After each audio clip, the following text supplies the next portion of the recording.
Hi there, this is Nadia, the astrologer for people who do not believe in astrology but want to hear the February forecast. And this is the forecast for Cancer. Before I move on to talk about what February means for you specifically, let me play you a smallest video I recorded where I talk about February astrology in general. If you've already heard that, skip to the next section.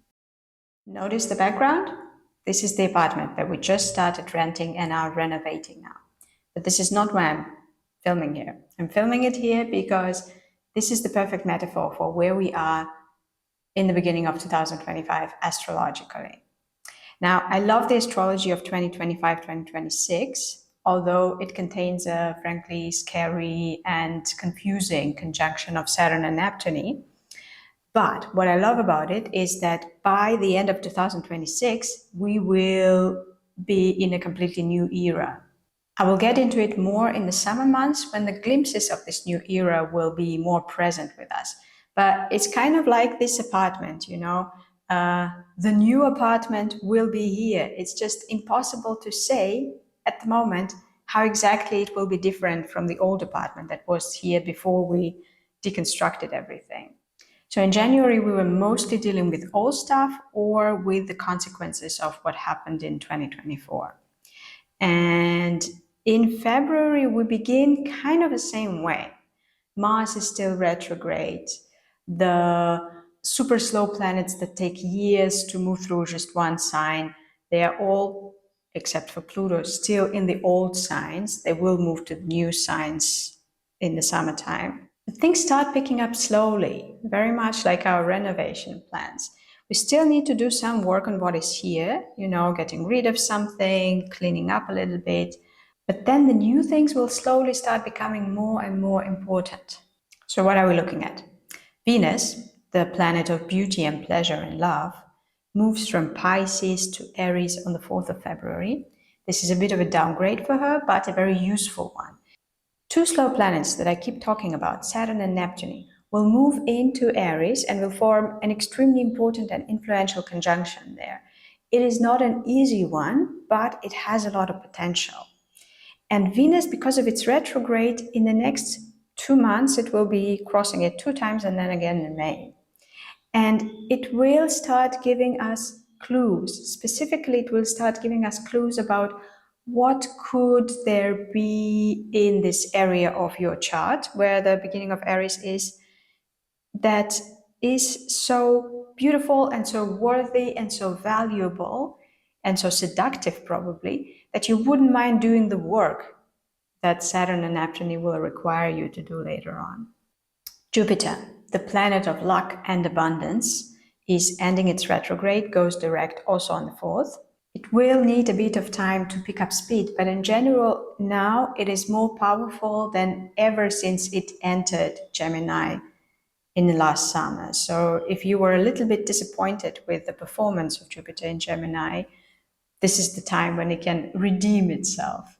We also have a bombastic full moon in Leo on the 12th. We have a curious, gentle, and kind of very nice new moon in Pisces on the 28th.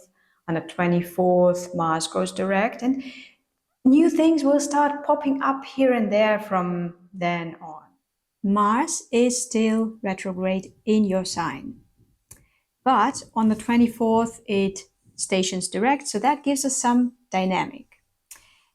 Because of this Mars, you are supposed to be high on adrenaline right now, or simply stressed. But this energy is best used before the 24th to finish something up or to prepare for something. Then after the 24th, you can strike ahead and fight for the future. That will be easier than it was in October or September. And then after the 24th, you can strike ahead and fight for the future, which will be easier than it was in 2024. And if you are an early Cancer, this will not feel as visceral as it does for the late Cancers, but it still applies. Venus in Aries, it will enter Aries on the 4th of February, can help you glam up your public image a little bit, but this is not the most useful thing it can do here. Aries is kind of like the construction site of 2025 to 2026-7.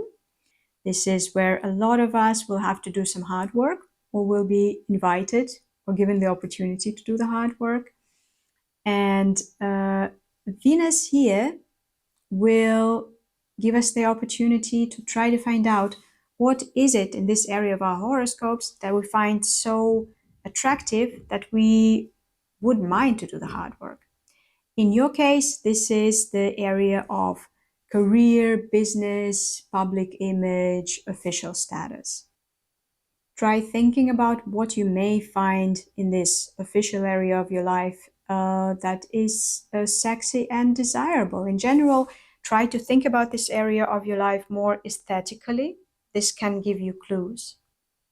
Maybe make a vision board for yourself, or some kind of like looking for motivation creative task. You don't have to commit to do the hard work yet. This will come a little bit later. Just shop for ideas of what is so attractive to you that maybe you would consider doing this hard work.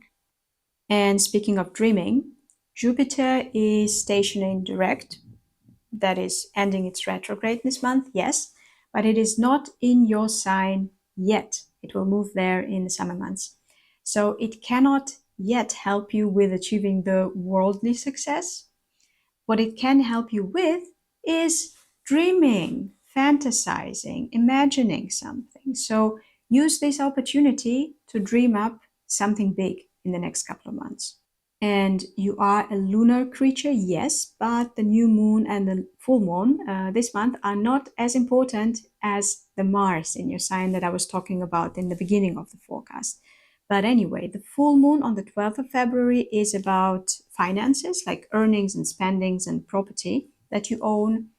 And it's maybe about approaching this unconventionally with some degree of originality and more in a more future-oriented manner than normally. A new moon in Pisces on the 28th is about gaining perspective and learning and also fantasizing. So basically, this is a very visionary month for you, which also includes fighting for whatever Mars wants you to fight. I cannot wait for the summer months when I will start giving you obscenely optimistic forecasts. But for now, focus on the good fight and on giving yourself enough space and time to dream. And see you in the next horoscopes. Yes, if you have questions, of course, the comment section. If you don't want to miss those obscenely optimistic horoscopes that I will be giving you in the summer months, consider subscribing.